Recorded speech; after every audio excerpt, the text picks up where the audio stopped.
बिस्मिल्लाहिर्रहमानिर्रहीम। टॉपिक हम स्टार्ट करने लगे हैं आज का, रेशो एनालिसिस। ठीक है,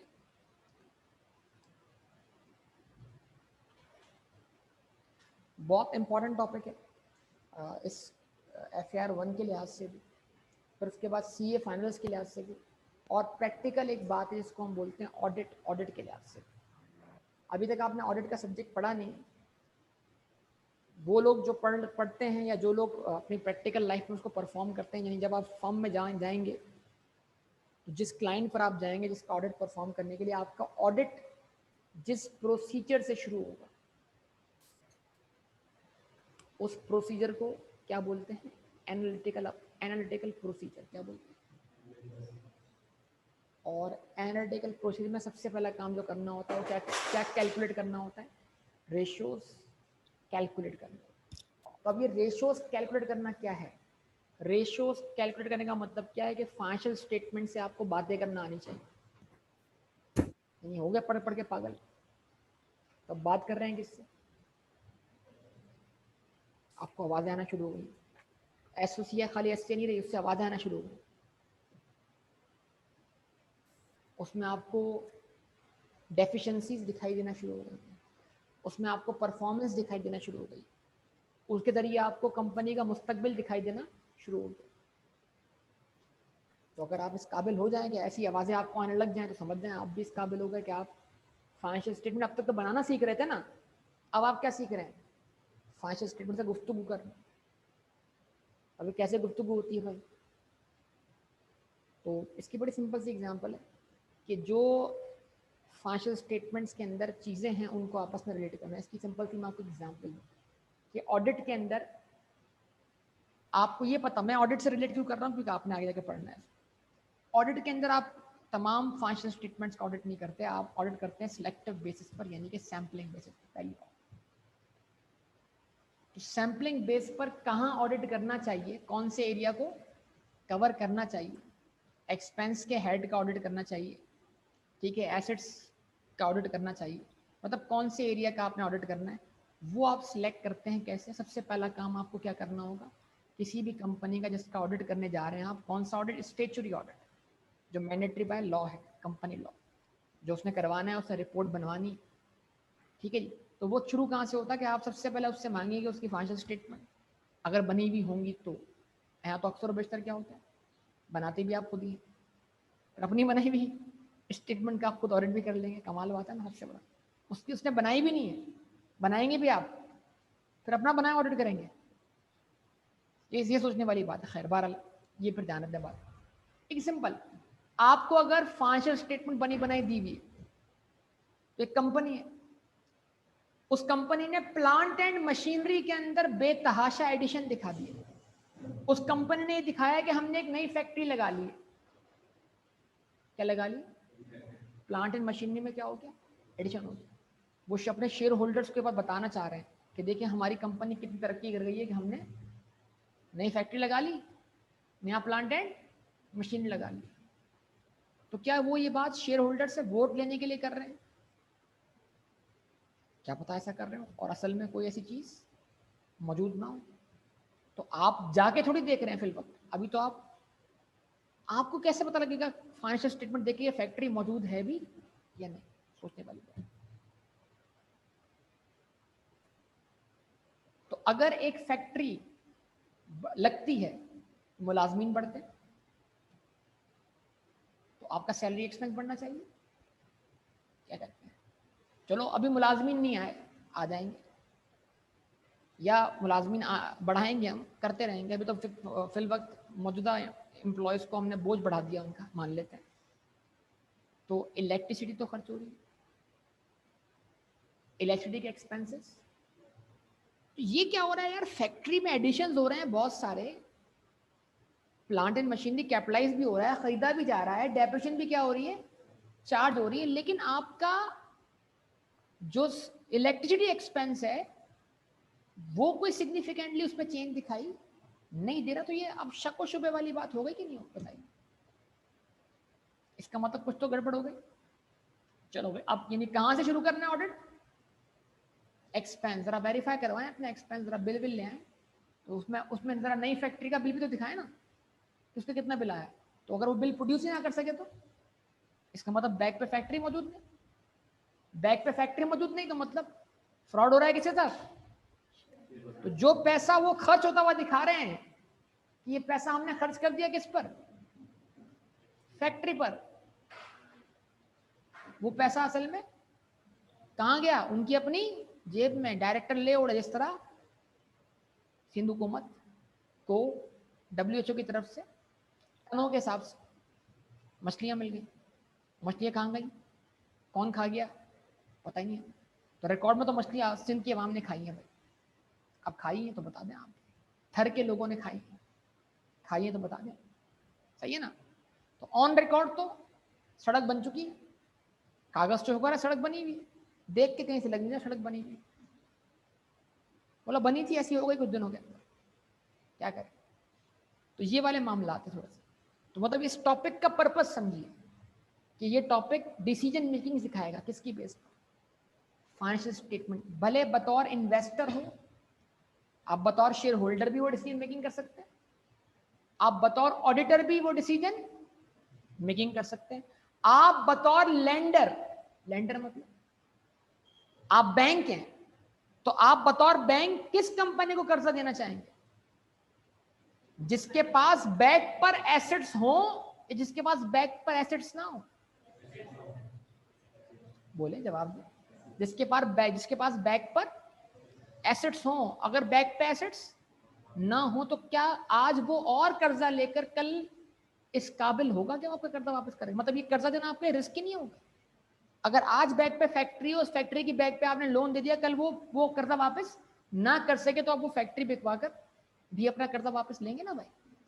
तो इसका मतलब बैंक तो सिक्योरिटी मांगता है। बैंक तो बोलता है बैक पे एसेट्स तुम्हारे पास कितने, जितने ज्यादा एसेट्स होंगे उतनी आसानी से कर्जा मिल जाएगा, जितने कम एसेट्स होंगे उतना मुश्किल होगा। एक आप कौन है? सप्लायर है, क्रेडिटर है। एक कंपनी आपसे रॉ मटेरियल परचेज करती है, आप क्या देखना चाहेंगे कि यार ये जो कंपनी है ये इस काबिल है कि ये शॉर्ट, क्योंकि क्रेडिटर को तो आपको विद इन 15 to 90 डेज क्या करनी होती है? पेमेंट्स करनी होती है बतौर सप्लायर। सामने वाली कंपनी ने आपको पेमेंट करनी है, वो आपका कस्टमर है, आप उसके लिए सप्लायर है। तो आप क्या बोलेंगे? आप बोलेंगे जरा देखिए इसके पास लिक्विडिटी कितनी स्ट्रॉन्ग है। लिक्विडिटी मतलब इसके पास ऐसे कितने एसेट्स मौजूद हैं जो फौरी कन्वर्टेबल इनटू कैश है। तो आज मैंने इसको इन्वेंट्री फौरी तौर पे सप्लाई कर दी, क्या ये 15 से 90 दिन के अंदर मुझे पैसे वापस देने के काबिल होगा?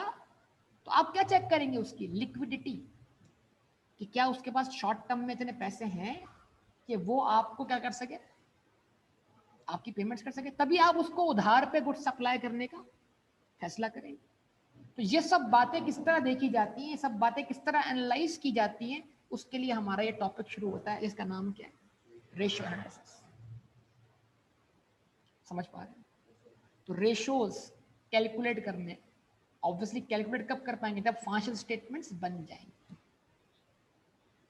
तो रेशियोज में हम क्या करते हैं? बहुत सारी चीजें देखते हैं।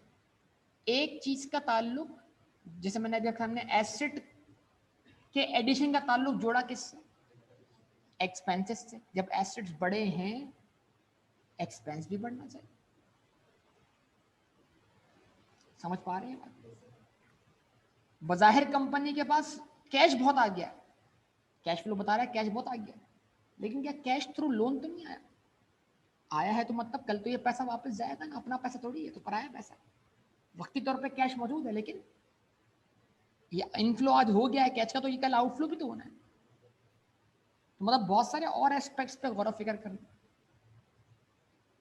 तो एक तो है चीजों का ताल्लुक चीजों से जोड़ना, एक रेशियो एनालिसिस ये हुआ, मतलब एक चीज का ताल्लुक दूसरी चीज से जोड़ना with in the financial statement.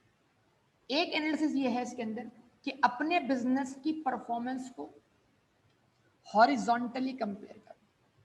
मतलब ये मेरी 2020 की सेल है, ये मेरी 2021 की सेल, 2019 की सेल। तो क्या मैंने 2020 में 2019 के मुकाबले में ज्यादा सेल्स अचीव की? क्या मेरी अपनी परफॉर्मेंस मेरी अपनी पिछले साल की परफॉर्मेंस के मुकाबले में बेहतर है या खराब हो गई, उसमें ग्रोथ आई है या क्या वाकया हो गया है, कमी वाकया हो गई। तो मतलब इसका मतलब क्या, एक एनालिसिस ये हो जाएगा, इसको बोलेंगे हम कौन सा एनालिसिस, हॉरिजॉन्टल पैरेलल, सेल का मुकाबला सेल से, कॉस्ट ऑफ सेल का मुकाबला cost of sales, gross profit का मुकाबला अपनी परफॉर्मेंस मैच करना है। समझ पा रहे हैं क्या बोलना चाह रहे हैं? एक होगा इंडस्ट्री परफॉर्मेंस। इंडस्ट्री परफॉर्मेंस मतलब आप बैटरी बनाते हैं, आप कौन सी कंपनी, एजीएस, ठीक है जी, आपका मुकाबला किससे, एक्साइड से। तो आप अपनी फाइनेंशियल स्टेटमेंट को किससे कंपेयर करेंगे? अब जब फाइनेंशियल स्टेटमेंट कंपेयर होगी एक कंपनी की, तो 20 कंपेयर होगा 20 से, ये नहीं होगा 19 कंपेयर होगा 20। अपने आप से जब करेंगे तो अपनी आज की परफॉर्मेंस को अपनी, लेकिन जब अपनी परफॉर्मेंस किसी कॉम्पिटिटर से मैच करेंगे तो क्या होगा, सेम ईयर्स परफॉर्मेंस देखी जाएगी ना। जैसे हमारे यहाँ लोगों को एनालाइज करना नहीं था, मतलब अगर हमें इमरान खान की परफॉर्मेंस देखनी है, एक समझाने के लिए बात बोल रहा, तो हमें इमरान खान के पहले साल को नून लीग के पहले साल से कंपेयर करना चाहिए या आखिरी साल से, दूसरे साल को, तीसरे साल को, तो ये कंपैरेटिव एनालिसिस होगा ना आपका। जब पहले साल को आप परफॉर्म कर मैच करेंगे किससे, 5वें साल से। समझ पा रहे हैं क्या बोलना चाह रहा हूँ? ठीक है जी। तो बताने का मतलब क्या है कि या तो आप इंडस्ट्री, अब इस तरह आप बताएं टोयोटा, सुजुकी, होंडा, ये क्या हो गए तीनों के तीनों। तो अगर इनकी आपस की परफॉर्मेंस जब क्या हो जाएगी, निकाली जाएगी, तो क्या होगा, सेम ईयर्स रेशियोज निकाल के आपस में कंपैरिजन करके फिर दिखा देगा जनाब किसकी कौन सी चीज बेहतर है, अच्छी। समझ पा रहे हैं? तो एक आपके सामने ग्राउंड तैयार कर दिया, मतलब एक माइंडसेट आपका बन जाना चाहिए। अब आप इसको समझ सकते हैं। तो मैं यहाँ पर आ रहा हूँ, कुछ स्टडी टेक्स्ट से पढ़ रहा हूँ, फिर उसको मैं उसके अंदर अपने एडिशन में करता रहूँगा। ठीक है जी। तो जरा क्या लिखा हुआ आ रहा है, ठीक है जी। सबसे पहला पॉइंट क्या आ गया, ऑब्टेनिंग इंफॉर्मेशन फ्रॉम द, यानी आप फाइनेंशियल स्टेटमेंट से डेटा निकालते हैं ताकि आप क्या कर सकें, फाइनेंशियल रेशियोज क्या कर सकें, कैलकुलेट कर सकें। अभी तक आपको नहीं पता। इसके लिए आपको सबसे पहली टर्म जो सीखने की जरूरत है उसका नाम है स्टेक होल्डर्स। क्या, शेयर होल्डर नहीं बोला मैंने, स्टेक होल्डर। क्या बोला बेटा, स्टेक होल्डर, शेयर होल्डर नहीं बोला। क्या बोला है, स्टेक होल्डर। स्टेक होल्डर हर वो शख्स है जो किसी भी कंपनी की फाइनेंशियल पोजीशन में अपना इंटरेस्ट रखता है। इंटरेस्ट से मुराद उसका स्टेक है। स्टेक मतलब उसकी कोई चीज दांव पर लगी हुई। अगर मैं शेयर होल्डर हूं तो मेरा पैसा लगा हुआ है, वो डूब सकता है, ऐसा हो। अगर मैं क्रिएटर हूं तो मैंने गुड्स उधार पे सप्लाई कर दी, पता नहीं उसके पैसे मुझे मिले या ना मिले। अगर मैं लेंडर हूं तो मैंने कर्जा दिया हुआ है, पता नहीं मेरा लोन मुझे वापस मिले या ना मिले। अगर मैं एम्प्लॉय हूं तो क्या मुझे टाइम पर सैलरी मिलेगी नहीं मिलेगी? क्या ये कंपनी मुस्तकबिल में जब इसकी प्रॉफिटेबिलिटी बढ़ेगी तो क्या ये मुझे सैलरी में इजाफा देगी, बोनसेस देगी? बतौर शेयर होल्डर कंपनी का प्रॉफिट बढ़ रहा है तो क्या कंपनी डिविडेंड ज्यादा दे रही है कि नहीं दे रही? तो मैं फैसला करूं इस कंपनी के शेयर्स मैंने होल्ड करके रखने हैं या मैंने ये शेयर्स बेच देने। तो मतलब मेरे बहुत सारे डिसीजंस डिपेंड करते हैं फाइनेंशियल स्टेटमेंट्स के एनालिसिस पर। उसमें से मैं सोच लूं कि मैं किस कैपेसिटी में आकर क्या कर रहा हूं। मैं देखे ना, एक वक्त में आप या तो क्या होंगे, शेयर होल्डर बन के देख रहे होंगे तो आपके चंद रेशोज होंगे। अभी तो हम सब कुछ सीख रहे हैं, अभी हम सब कुछ बन के सीखेंगे। लेकिन जब भी आप फाइनेंशियल स्टेटमेंट को देखेंगे तो आप अपनी नजर से देख रहे होंगे कि बताओ शेयर होल्डर मेरे क्या मफादत हैं और क्या होना चाहिए, बतौर एम्प्लॉय मेरे क्या मफादत हैं, क्या होना चाहिए। और एक होता है प्रोस्पेक्टिव इन्वेस्टर, मतलब अभी मैंने पैसा इन्वेस्ट नहीं किया, अभी मैं इन्वेस्ट करूं या ना करूं, ये देखना चाहिए। जवाब दे भाई आप सब। ठीक है जी। तो लिखा हुआ क्या है भाई, financial statements are used to make, वही कहानी, जो भी सुनाई आपको, दे are used by shareholders and investors and also by, सारी कहानी वही चल रही है, मतलब पढ़ दी मैंने, बस समझा दी आपको, यस और नो बोले भाई, as well as by management. Financial statements contain large number of figures, but the figures themselves do not necessarily have much meaning to a user of the financial statement. However, the figures can be analyzed and interpreted by calculators. बजाय उस value में कोई interpretation नहीं है, लेकिन जब उसको आप फिट कर देंगे किसी रेशो में, तो वो फिगर आपको मायना देना शुरू हो जाएगी, उसका मतलब आपको समझ में आना शुरू हो जाएगा। ठीक है जी। तो financial ratios can help the user to of the financial statement to assess what financial position और financial performance। वही दो हिस्से, एक SSCI है, SSCI मतलब परफॉर्मेंस, SIP मतलब पोजीशन, क्या परफॉर्म किया, परफॉर्म करने के बाद क्या हालत है, नेट एसेट्स इंक्रीज हुए, नेट एसेट्स डिक्रीज हुए, वगैरह वगैरह। ठीक है। यूजेस क्या हैं इसके भाई, ये थ्योरेटिकल पॉइंट्स हैं। Financial ratios analysis help a business in number of ways. The importance and advantages of financial ratios are given below. Ratios help in analyzing performance trends over a, वही 2015 की cell, 2016 की cell, 17 की cell, तो क्या over the period मेरी cell में growth आ रही है, क्या हर अगले साल की सेल पिछले साल से ज्यादा है, ऐसा है। ठीक है। They also help a business to compare financial results those of, हो गई बात सारी की सारी, तमीद के अंदर सारी बात करते हो, खाली मैं पढ़ा रहा हूँ। Ratios assess the management in, ratios के जरिए मैनेजमेंट, इसलिए अगर कोई पॉइंट हमारा वीक है, लिक्विडिटी वीक है, तो अब मैनेजमेंट बोलेगी भाई क्या करें, पैसा कहाँ से लाएं, यार बैंक से ओवरड्राफ्ट सर्विस ले, ताकि हमारी लिक्विडिटी अगर कमजोर है तो हम अपने नोट्स में मेंशन कर दें कि हमारे पास तो ओवरड्राफ्ट सर्विस मौजूद है। तो अगर कोई भी सप्लायर हमें हमारी लिक्विडिटी वीक होने की बिना पर इन्वेंट्री नहीं दे रहा, तो वो फिक्र ना करे, हमने तो बैंक से ओवरड्राफ्ट सर्विस दी हुई, यानी उसको तो उसकी पेमेंट टाइम पर मिल जाएगी। एम्प्लॉयज को फिक्र करने की जरूरत नहीं है, हमारे पास ओवरड्राफ्ट फैसिलिटी, उनको उनकी सैलरी टाइम पर मिल जाएगी। बात समझ में आ रही है। They also point out problems and weak areas along with the strength areas. कौन सी चीज हमारी स्ट्रॉन्ग है, इक्विटी स्ट्रॉन्ग है, ठीक है जी, asset side strong, profitability strong, क्या स्ट्रॉन्ग और क्या चीजें वीक, ये आपके साथ सामने चीजें आती रहेंगी। Ratios help to develop relationship between different financial item, वही एसेट का ताल्लुक मैंने किससे जोड़ा, एक्सपेंस, सब सब सब सारी बातें इसमें आ जाएंगी। ठीक है जी। Ratios have the advantage of controlling differences in size. For example, two business may be quite different in size but can be compared in terms of profitability, liquidity. देखो ना, एक बिजनेस का सेल्स जो है बिलियन में है, एक business की सेल जो है वो मिलियन में है, तो बाजार तो बिलियन और मिलियन में क्या हो गया, फर्क हो गया। लेकिन हम क्या करेंगे, जब हम एक बिजनेस के ग्रॉस प्रॉफिट को उसकी सेल से डिवाइड करेंगे तो प्रॉफिट परसेंटेज मिल जाएगा। तो हम ये देख सकते हैं कि प्रॉफिट परसेंटेज के लिहाज से कंपनी ए और कंपनी बी की परफॉर्मेंस कैसी है। कंपनी ए की सेल भले कम है किसके मुकाबले में, बी के मुकाबले में, लेकिन कंपनी ए का ग्रॉस प्रॉफिट मार्जिन जो है 50% और कंपनी बी का ग्रॉस प्रॉफिट मार्जिन 20%, यानी प्रॉफिटेबिलिटी किसकी अच्छी हो गई, जो छोटी कंपनी है। तो ये सब चीजें आपके सामने आ रही हैं, मतलब ये नहीं कि रेशियोज के जरिए असल वैल्यूज खत्म हो जाती है और चीजें परसेंटेज में या टाइम्स में, पॉइंट्स में, 0.5 टाइम, 2.5 टाइम, इस तरह की वैल्यूज आपके सामने आएंगी, चीजें उसमें कन्वर्ट हो जाती है।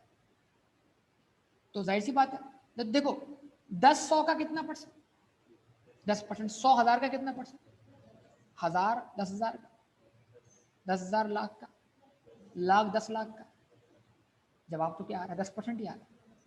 तो इसका मतलब क्या हुआ, जब आप बात करेंगे परसेंटेज में तो असल वैल्यूज बैक से हट गए और कहानी आ गई किसमें, परसेंटेज। ये एडवांटेज भी है और ये डिसएडवांटेज भी बनेगा किसी पॉइंट पर आकर, ठीक है ना। अभी तो खाली डिस्कशन हमारा शुरू हुआ है, उम्मीद है यहां तक आप सारी बातें समझ रहे होंगे। Categories of financial ratios.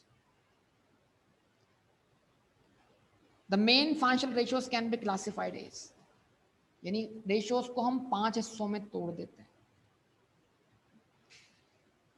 Financial performance, कौन सी performance? Return on capital employed बोलते हैं, क्या बोलते हैं? रिटर्न ऑन कैपिटल एम्प्लॉयड, ठीक है जी। Profitability and use of assets, मतलब हमारी प्रॉफिटेबिलिटी कैसी है, मतलब हमारी सेल में हमारा प्रॉफिट मार्जिन कितना है, ये प्रॉफिटेबिलिटी रेशियो बन गया, ठीक है जी।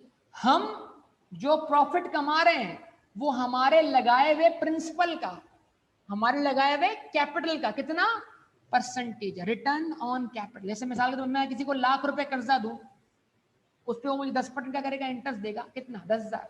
तो अगर मैं 10,000 को लाख से क्या करूं, डिवाइड करूं, तो मुझे परसेंटेज मिल जाएगी ना। मतलब मैंने जो कर्जा दिया है उस पर मैं कितना रिटर्न कमा रहा हूं, 10%। इस तरह मैंने जो कंपनी में पैसा इन्वेस्ट किया है वो पैसा मुझे कितना रिटर्न दे रहा है, यानी मतलब भले वो रिटर्न मेरी जेब में ना आ रहा हो, लेकिन वो रिटेन अर्निंग्स का पार्ट हो, लेकिन वो रिटर्न तो है ना। कंपनी ने प्रॉफिट तो कमाया, वो प्रॉफिट अपने कैपिटल का कितना परसेंट बन गया। अब ये कैपिटल एम्प्लॉयड की डेफिनेशन, इसमें क्या कुछ आएगा ये आपके सामने आ जाएगा, अभी तो खाली मैं यहां से पढ़ पढ़ के बता रहा हूं आप। हाँ भाई, वर्किंग कैपिटल, वर्किंग कैपिटल किसको बोलते हैं? कैश फ्लो पढ़ लिया, जिसने कैश फ्लो पढ़ लिया उसके लिए अब इसके लिए मुश्किल बात नहीं है। चेंज क्या कहते हैं, चेंज इन वर्किंग कैपिटल क्या था भाई? वर्किंग कैपिटल में करंट एसेट्स और करंट लायबिलिटीज आती हैं, आसान लफ्जों में बताया था ना भाई आपको। तो inventory working capital, debtor working capital, prepayments, accrued income वगैरह वर्किंग कैपिटल, बोले भाई। इस तरह क्रेडिटर्स वर्किंग कैपिटल, कैश और बैंक मिलकर, क्योंकि अभी कैश फ्लो थोड़ी बन रहा है, कैश और बैंक मिलकर वर्किंग कैपिटल। वहां तो कैश और बैंक ऊपर क्यों नहीं दिखाया, इसलिए कि आंसर कैश और बैंक के बराबर आना है, लेकिन कैश और बैंक करंट एसेट्स तो है ना बेटा। तो current asset minus current liability is equal to what, working capital. तो वर्किंग कैपिटल रेशियो निकालना है आप, वर्किंग कैपिटल और टर्नओवर रेशियो निकालना है। इसमें क्या होगा, debtors turnover ratio, creditors turnover ratio, क्या कौन सा रेशियो? डेटर्स टर्नओवर रेशियो, कौन सा? Creditors turnover ratio, inventory turnover ratio, सब इसमें आने वाला है। इससे क्या फायदा होगा?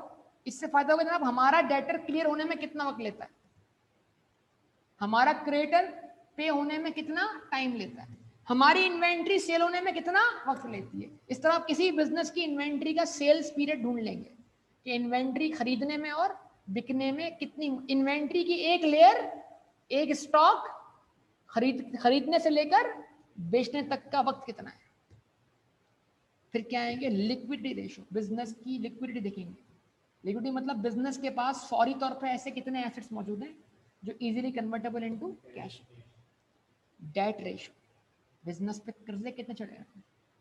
कहीं ऐसा तो नहीं है कि बिजनेस की, जैसे क्या होगा, बिजनेस की जो एसेट्स हैं, assets are equal to equity plus, अगर मैं बोलूँ इक्विटी 40% है और लायबिलिटी 60%, तो आप क्या बोलेंगे?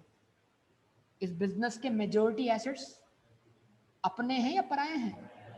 हैं अपने, लेकिन फाइनेंस पराए से हो, कहने को तो अपने, कंट्रोल हमारे पास। समझ पा रहे हैं बात या नहीं? तो इसका मतलब क्या हुआ, डेट रेशियो, क्या कर्जों का बोझ तो नहीं है, और कल जब कर्जे वापस करने की बारी आएगी तो इस बिजनेस के पास खुद क्या रह जाएगा। सारी बातें इसमें आ जाती हैं।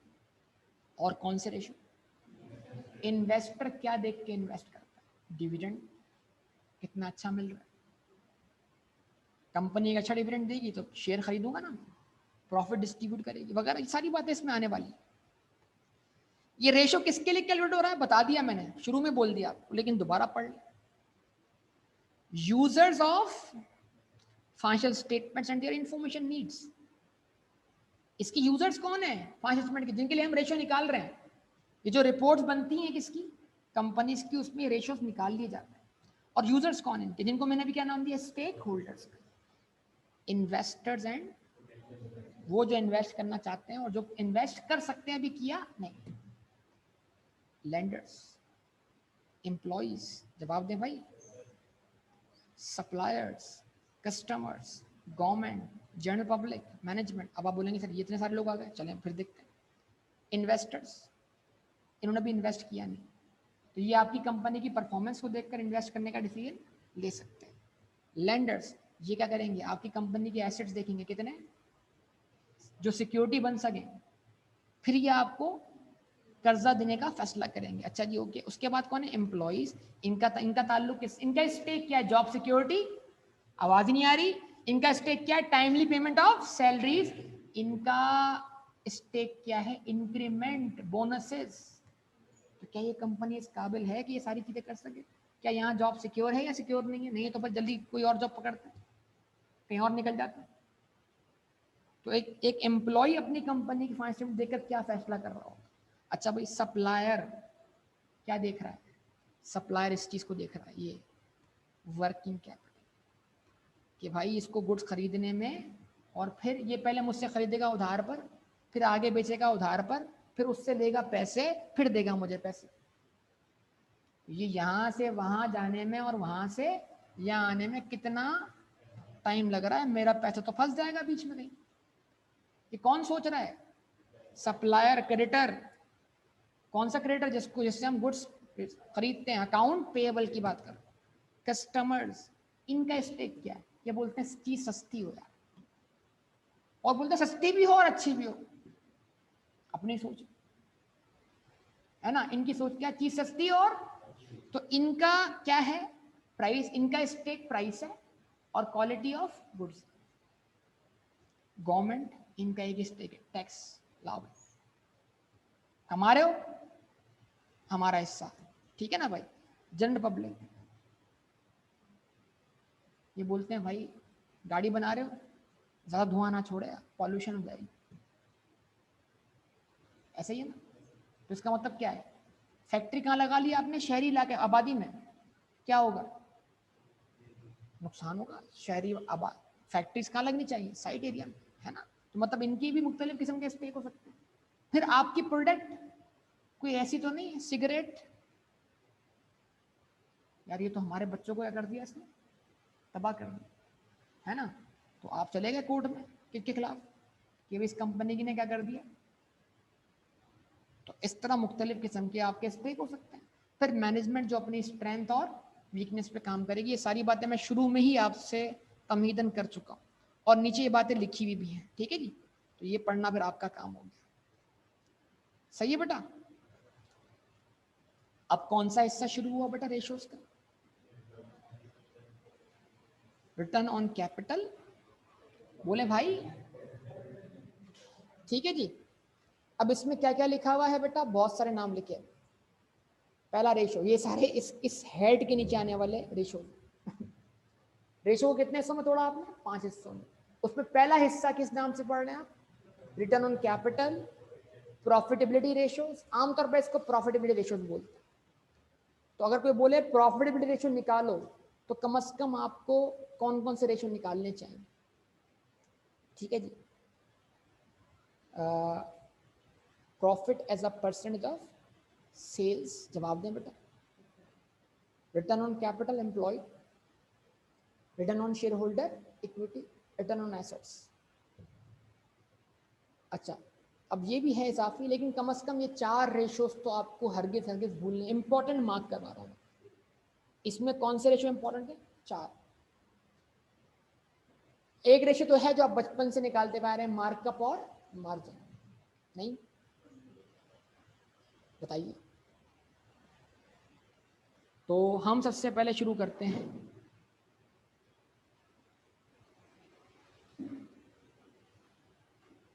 प्रॉफिटेबिलिटी।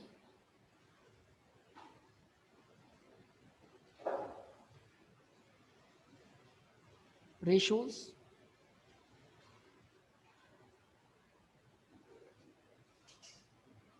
और उसमें सबसे पहला रेशियो, उसको बोलते हैं हम ग्रॉस प्रॉफिट मार्जिन। क्या बोलते हैं, तो इन शॉर्ट आप क्या बोल सकते हैं, जीपी मार्जिन, क्या बोल सकते हैं। हाँ, इसके अपोजिट आप चाहें तो निकाल सकते हैं, आपको आना चाहिए, फिर आप बोले सिखाया नहीं। सिखा तो बहुत पढ़ चुके हैं, आमतौर पर उसको निकाला नहीं जाता, लेकिन हम अंडरस्टूड बात निकाल सकते हैं। उसको हम क्या बोल सकते हैं, ग्रॉस प्रॉफिट मार्कअप भी बोल सकते हैं, gross profit markup.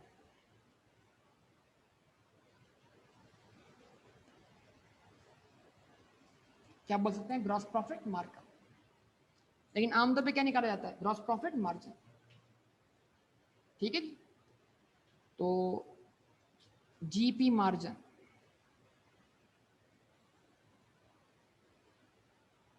Is equal to क्या होना चाहिए, आप बताइए, फॉर्मूला क्या होना चाहिए, gross profit as a percentage of sales multiplied by 100। आवाज ही नहीं आ रही बेटा, ग्रॉस प्रॉफिट सेल्स का कितना परसेंटेज, यस और नो बोले। अच्छा,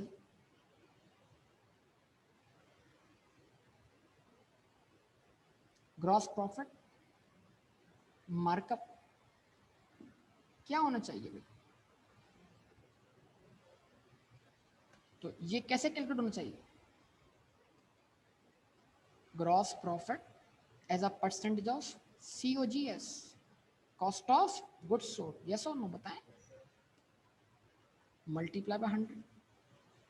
profit as a percentage of selling price is called margin, profit as a percentage of cost is called markup. ज्यादातर प्रैक्टिस क्या निकालने की, मार्जिन। लेकिन आपको वो भी निकालना आना चाहिए, उस पर आप एतराज ना करें भाई किताब में तो नहीं लिखा हुआ, किताब में नहीं लिखा हुआ, QMT पूरी पढ़ी हुई है, सब कुछ आपको आना चाहिए, तो ये इजाफी लिखवा दिया मैंने। ठीक है जी। अच्छा, उसके बाद इसी का एक और हिस्सा है,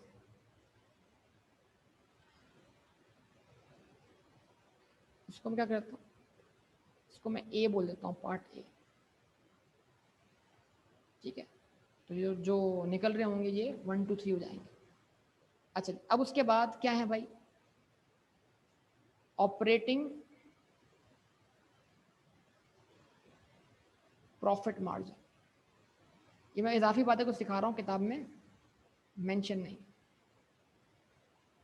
कौन सा मार्जिन बेटा, अब इसका मार्कअप भी निकालूंगा बस, वो आपको समझ जाएंगे। ठीक है जी।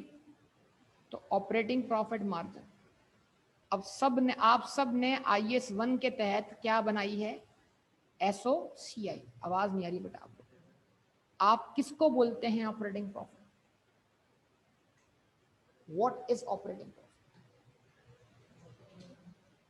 जवाब देना। Sales minus cost of goods sold, gross profit, add other income less selling expense, admin expense is equal to operating profit.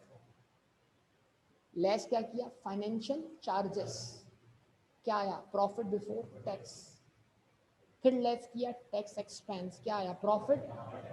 तो आपको स्ट्रक्चर ध्यान में है। अच्छा, ऊपर से आए तो ऐसे पहुंच रहे हैं, अब जरा नीचे से पहुंचे,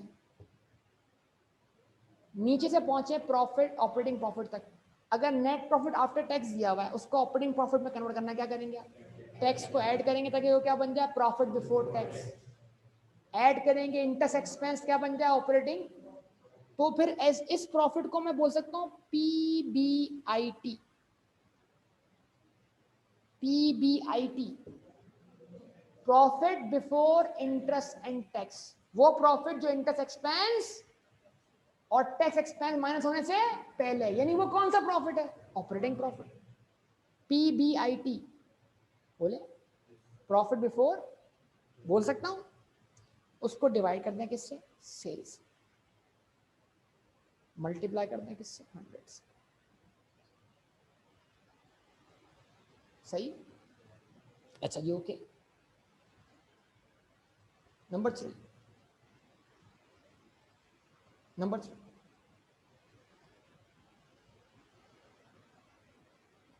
net profit margin.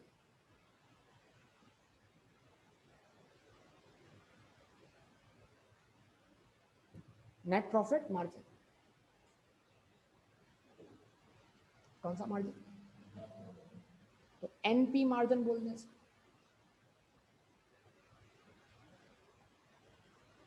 How to calculate this NP margin,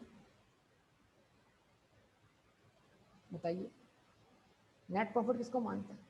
share holders को कितना नेट प्रॉफिट अवेलेबल होगा जो आफ्टर टैक्स होगा, तो मतलब प्रॉफिट आफ्टर टैक्स। उसके लिए हम बोलेंगे एक term P A T, PAT.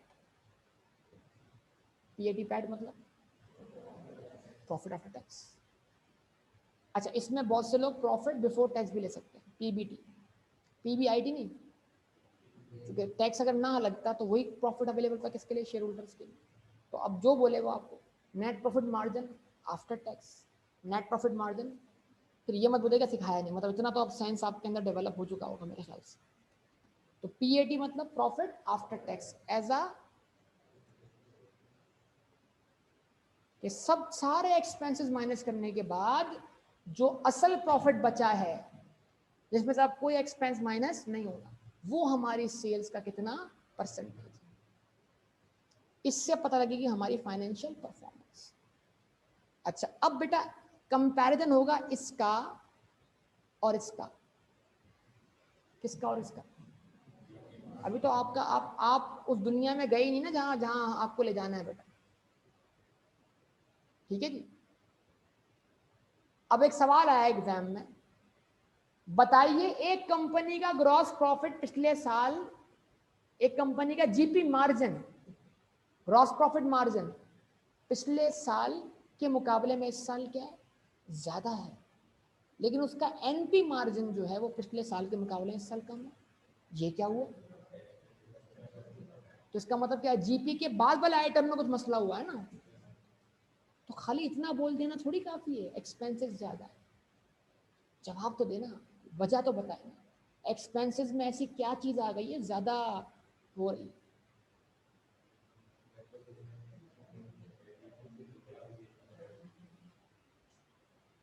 देख ले,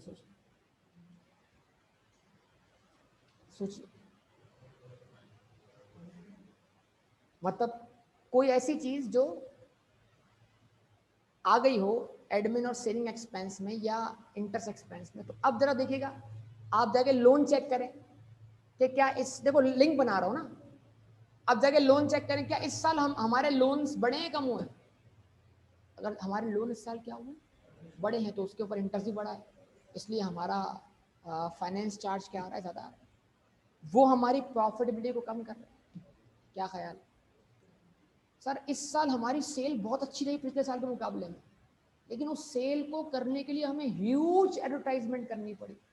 तो ऊपर तो सेल अच्छी आ गई, ग्रॉस प्रॉफिट तो अच्छा आ गया, लेकिन नीचे जो इतना बड़ा क्या आ गया? एडवर्टाइजमेंट एक्सपेंस आ गया। उसने क्या कर दिया सर? वो नेट प्रॉफिट खराब कर दिया सर। कुछ समझ रहे हैं क्या बोलना चाह रहे हैं? अच्छा सर, सब कुछ ठीक था, ग्रॉस प्रॉफिट ठीक था, वो सर इस साल जो है ना वो एक एसेट जो है इम्पेयर हो गया, उसके ऊपर चार्ज हो गया इम्पेयरमेंट, और इम्पेयरमेंट लॉस जब चार्ज हुआ तो प्रॉफिटेबिलिटी क्या हो गई? नेट प्रॉफिट कम। तो एग्जामिनर मांगता है रीजन कि हाँ आप इसको इंटरप्रेट कैसे करें। ऐसे थोड़ी मतलब बस खाली आप बोल दिया एक्सपेंसेस। माशाल्लाह ये भी अच्छी बात है कि आपने पिक किया कि हाँ यार उस पॉइंट तक चीज अच्छी है, इधर पॉइंट खराब, तो खराबी बीच में आई है। तो बीच में क्या क्या खराबियां आ सकती हैं उसकी तरफ हमारा दिमाग जाना चाहिए। आ रही है बात समझ में? नहीं आ रही? पक्का? तो ये आपके सामने कैलकुलेशन है, हम इसको करते जाएंगे, फिर हम इसको कैलकुलेट। पहले पहले मेन चीज क्या है? इंटरप्रिटेशन बाद में सीखेंगे, पहले ग्रिप आ जाए किस चीज के ऊपर? कैलकुलेशन। ये फार्मूला है, हमें ये चीजें कैलकुलेट करना आनी चाहिए। लिखिए फार्मूला आप लोगों ने। उसके बाद इंपॉर्टेंट जो इसने किताब में, मैंने तो वो पहले कर दिया ना जिससे आप वाकिफ थे। अब किताब कहां शुरू कर रही है? हाँ बेटा, ROCE, क्या नाम है इसका बेटा? हाँ, इसको मैं लिखता हूँ अगले पेज पर। ये लिख लिया आप लोगों ने?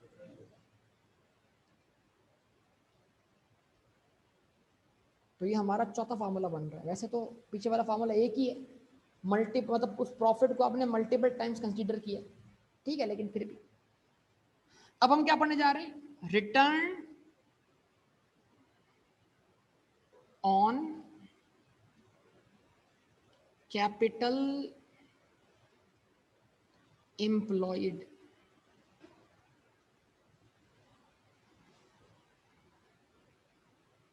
रिटर्न ऑन कैपिटल एम्प्लॉयड, और इसको हम क्या नाम देंगे, ROC, rows,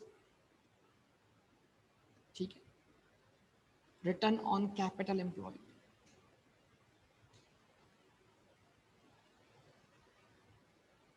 ROC is equal to, ROC is equal to क्या फॉर्मूला है, PBIT,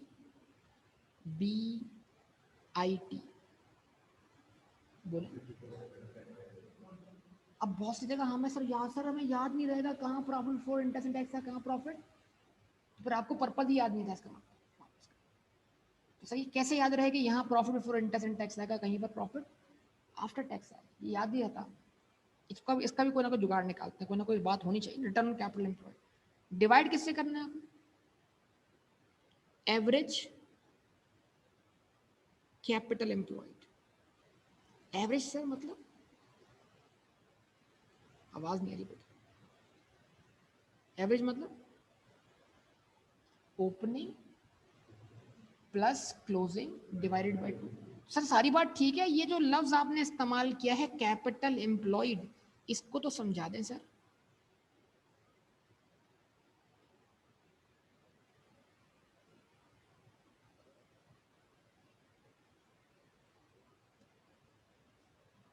ये क्या है,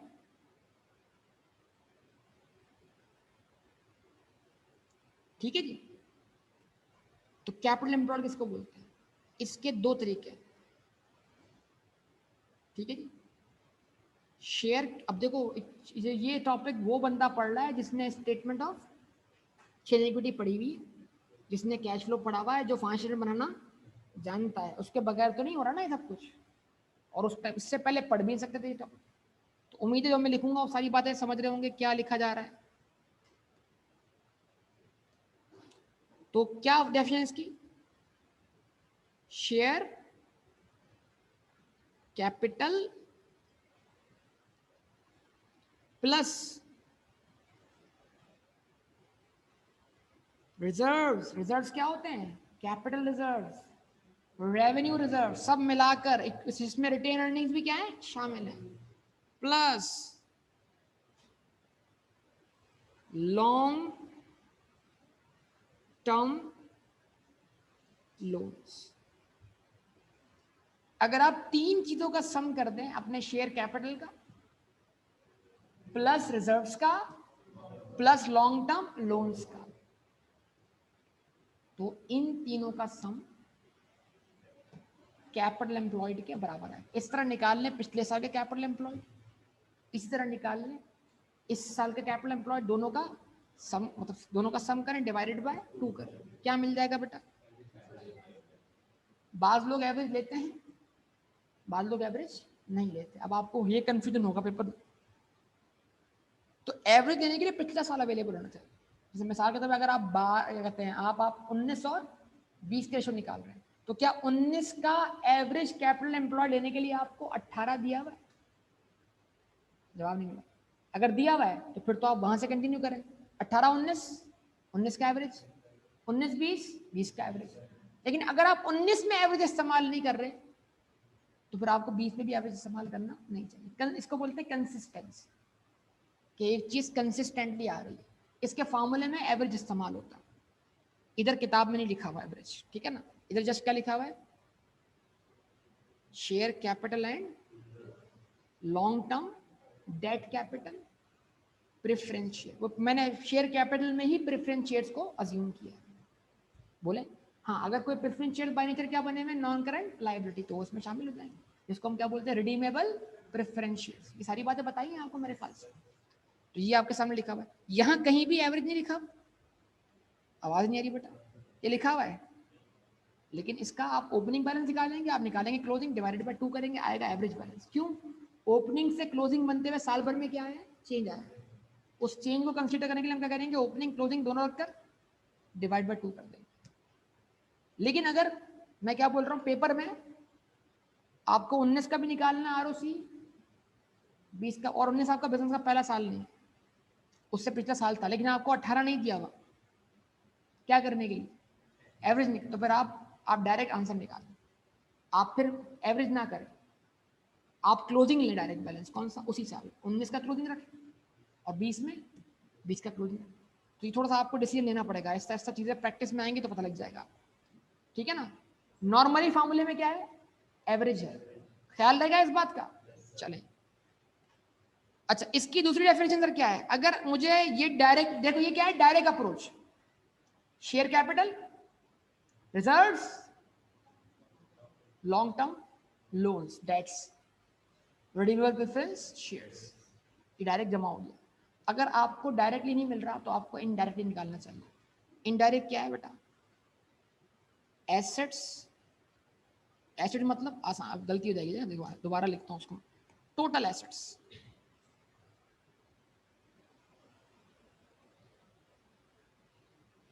total assets minus current liabilities. अगर आप टोटल एसेट्स में से क्या लेस कर दें तो जो बैलेंस बचेगा वो मोस्टली क्या होगा, कैपिटल एम्प्लॉयड होगा। क्यों, assets are equal to equity plus liability. तो अब जरा सोचिए कि आप एसेट, अगर एसेट बराबर है इक्विटी प्लस लायबिलिटी, और लायबिलिटी के दो हिस्से हैं, नॉन करंट और करंट, तो क्या हुआ, करंट लायबिलिटी वहां तक क्या हो गई, माइनस हो गई एसेट में से। अब जो बैलेंस बचा वो किसके बराबर है, equity plus non current liabilities, तो वही बात हो गई। लेकिन क्या हर नॉन करंट लायबिलिटी आएगी, नहीं ना, हर नॉन करंट लायबिलिटी डेफर्ड, अभी आपके पास वो डेफर्ड टैक्स नहीं है, तो इसलिए हमें इस बहस में नहीं पड़ता। तो क्या इसकी कैलकुलेशन में हर नॉन करंट लायबिलिटी आएगी, नहीं आएगी। तो इसका पहले कोशिश करना चाहिए कौन सा फॉर्मूला यूज करें, डायरेक्ट फॉर्म। लेकिन अगर आपके पास कोई रास्ता मौजूद ना हो, एग्जामिनर ने आपको एसएफपी ना दिखाई हो, लेकिन आपको टोटल वैल्यूज दे दी हो, जैसे टोटल एसेट बता दिए, टोटल लायबिलिटीज बता दी, करंट लायबिलिटीज बता दी, क्या करेंगे आप, टोटल एसेट्स माइनस लायबिलिटीज को, करंट लायबिलिटीज को क्या मान लेंगे आप, कैपिटल एम्प्लॉयड। तो पहली तरजीह इसी को देनी है। लेकिन अगर ये रास्ता अवेलेबल ना हो तो फिर कैपिटल एम्प्लॉयड के लिए इस रास्ते को जाना है। अच्छा एक बात क्या सीखने को मिली, capital employed does not mean share capital. Capital employed मतलब जो पैसा बिजनेस में लगा हुआ है, आपका या किसी और का। मैंने शेयर खरीदे, मेरा पैसा लगा हुआ है, उसमें मैंने क्या कमाया, प्रॉफिट, वो प्रॉफिट में डिस्ट्रीब्यूट नहीं हुआ तो वो भी तो लगा हुआ है, तो रिजर्व भी आ गए। मैंने जिससे लोन लिया उसने, उसका पैसा भी लगा हुआ है। अच्छा जी, तो बतौर शेयर होल्डर मेरा प्रॉफिट क्या है, आफ्टर टैक्स है। लेकिन चूंकि कैपिटल एम्प्लॉयड में शेयर होल्डर का हिस्सा भी शामिल है और कैपिटल एम्प्लॉयड के अंदर लेंडर्स का हिस्सा भी शामिल है, तो प्रॉफिट वो लेना चाहिए जिसमें मेरा हिस्सा भी और उसका हिस्सा भी। तो वो कौन सा प्रॉफिट होगा, profit before interest and tax. क्योंकि प्रॉफिट बिफोर इंटरेस्ट टैक्स में भी इंटरेस्ट निकालना क्या है, बाकी है। तो profit before interest and tax में इनका हिस्सा, इंटरेस्ट इसमें मौजूद है और हमारा हिस्सा भी मौजूद है। तो यहां पर पीबीआईटी क्यों आना चाहिए, इसकी लॉजिक बताओ मुझे। क्यों, क्योंकि जब मैं डिनोमिनेटर में जो रख रहा हूं कैपिटल एम्प्लॉयड, उसमें लायबिलिटी भी शामिल है, और लायबिलिटी का हमारे प्रॉफिट में कौन सा हिस्सा है। तो फिर मुझे इंटरेस्ट चार्ज होने के बाद वाला प्रॉफिट लेना चाहिए, इंटरेस्ट चार्ज होने से पहले वाला लेना चाहिए। क्योंकि अगर चार्ज हो गया तो फिर बैलेंस किससे बिलोंग करता है, सिर्फ शेयर होल्डर से। तो अभी तो आप उनको भी रख रहे हो ना कि उनको कितना रिटर्न मिला, उनको और हमें मिलाकर कितना फायदा हुआ पैसा लगाकर, मतलब ये प्रिंसिपल हो गया। इस प्रिंसिपल ने साल भर में क्या कमाया, तो जो कमाया वो उस प्रिंसिपल का परसेंटेज बन गया। अगर ये लगाए थे आपने 20 लाख रुपए, कितने लगाए थे, और आपका profit before interest and tax कितना है, 8 लाख रुपए, तो 8 लाख को डिवाइड करें आप 20 लाख से,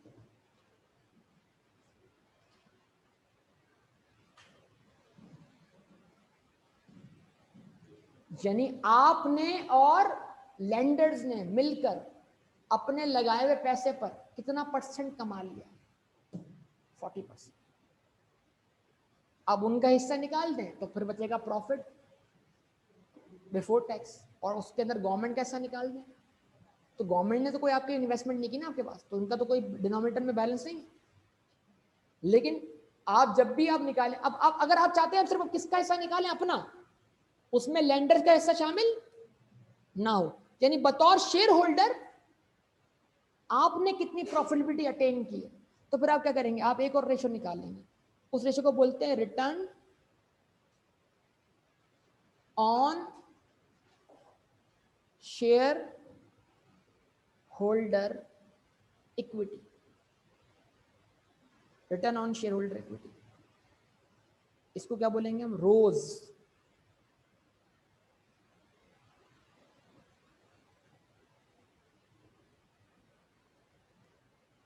तो एक रोज है और एक रोज है, ठीक है जी।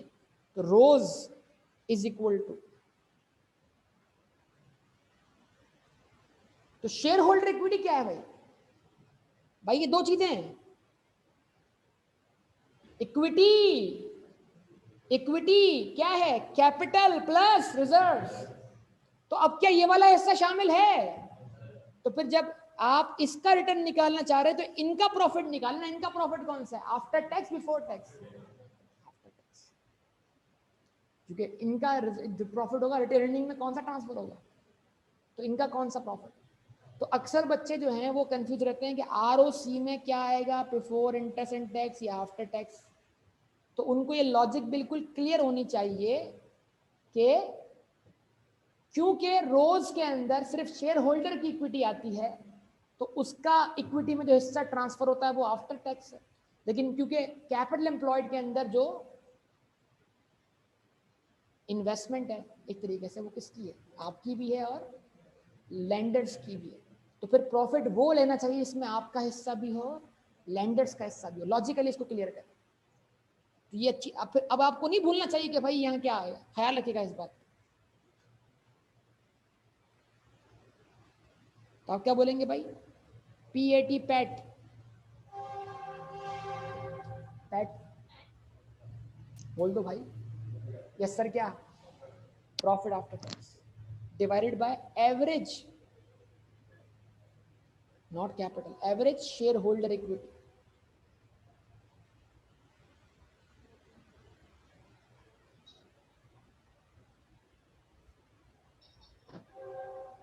एवरेज शेयर होल्डर इक्विटी, और शेयर होल्डर इक्विटी क्या है बेटा, दो चीजें सिर्फ, बोले बोले, शेयर कैपिटल प्लस,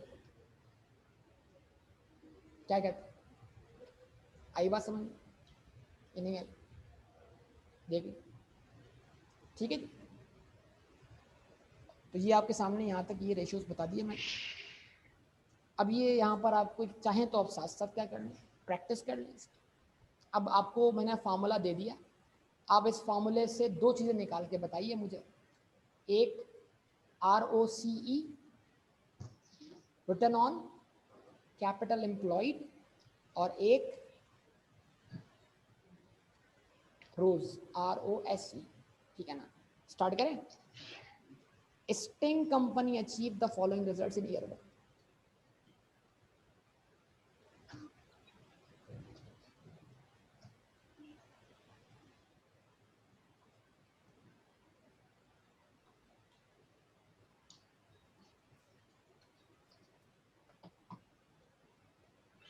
हाँ जी,